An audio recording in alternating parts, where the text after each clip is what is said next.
Breaking news tonight on Capitol Hill after a dire warning about the level of Chinese espionage, both corporate and military, targeting the United States. Listen here to the chairman of the House Intelligence Committee.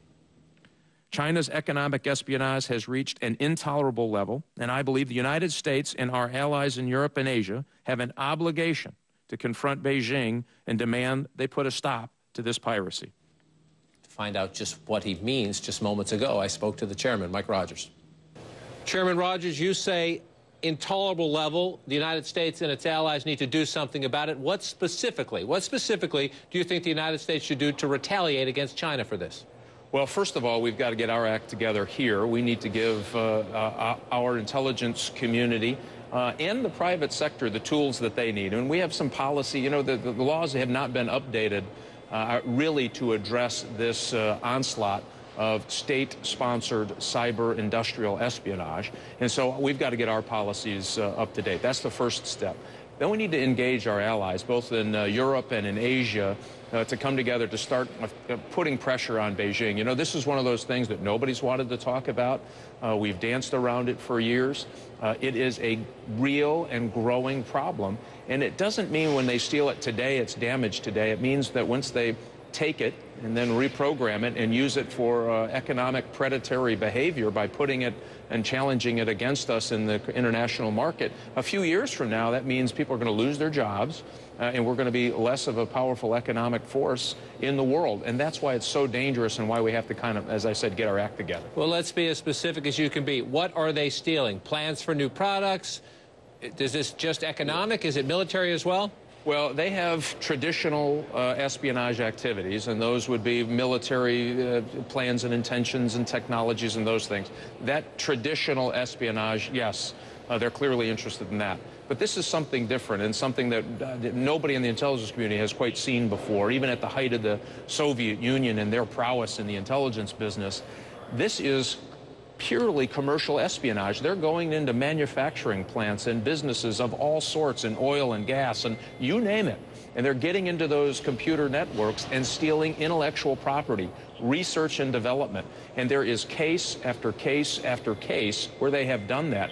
And they're slow and they're methodical about it because they want the secrets that those companies hold so they can take it back to China, recreate it, and then get in the business of whatever that they have just stolen and sell it to the rest of the world. And that's what the real trouble is here and why it's so troubling.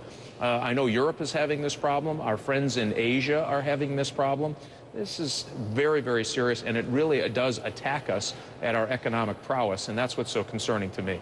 It's at a breathtaking pace, John, and that's why today I thought it was so important that we finally start addressing it to Beijing and start building I think an international pressure on Beijing to stop industrial espionage at the level they're doing. It's just, as I said, it's breathtaking and it's dangerous. And for somebody watching at home, 9% unemployment in this country right now, can you put a price tag on it? How the value of the information they are stealing, the potential number of American jobs that could get lost because of what you see as just a brazen crime?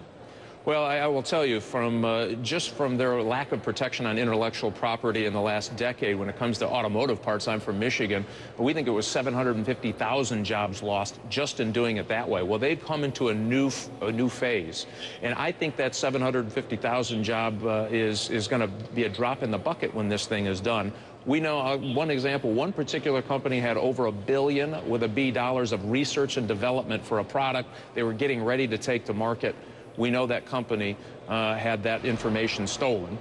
Think of the job possibilities there. Think of the lost capital. Think of the lost investment that happens when that kind of thing happens. And that's just one company. And we know, I think there are two kinds of companies out there. Those that know that they have been penetrated and those that don't. And that's how serious it is. And so you can just extrapolate the lost economy as we move forward. And I think this is part of Chinese national structured strategy on how to slow down and bring the United States to her knees in the future. And it's something that we better get our hands on right now. Well, they deny doing it, of course. The Chinese government recently said this: allegations that the Chinese government supports hacking activities are completely unfounded and made with ulterior motives. Address that. I think I know part of your answer. But as you do, does the political leadership here, your speaker has just said on a bill that would impose some trade restrictions because of China's currency, has said, well, we don't want to meddle in on that? Does the President of the United States, who has to worry about Chinese holding U.S. debt, other issues in the relationship, do you see, whether it's the Republican Speaker or the Democratic President, the resolve to take this to the level you think it needs to go? Well, again, I think this is completely different. Think of it this way. If I showed up in a factory in Des Moines, Iowa, and stuck a gun in the plant manager's forehead and said, give me your blueprints and your plans for your production facility, and I get them and I jump on an airplane and go overseas, I guarantee you there's a team of FBI agents not there, shortly thereafter coming to get you, and we're looking for extradition and all of those things. What's the difference if somebody steals that through a pipe or electronic? It's the same thing. It has the same impact. And my argument is this is thievery.